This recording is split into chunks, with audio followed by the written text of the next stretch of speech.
Hello guys, in today's video I'm gonna show you how to turn off the videos from people you might know on your account on TikTok on notification settings, easy and quick.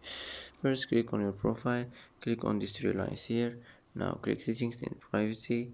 Now click notifications, and here you will find videos from people you might know. Just click like this and it will be turned off. And that's how to turn off videos from people you might know, easy and quick.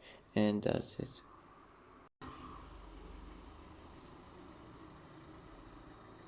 And that's it for today's video. If you like this video, don't forget to like and don't forget to subscribe.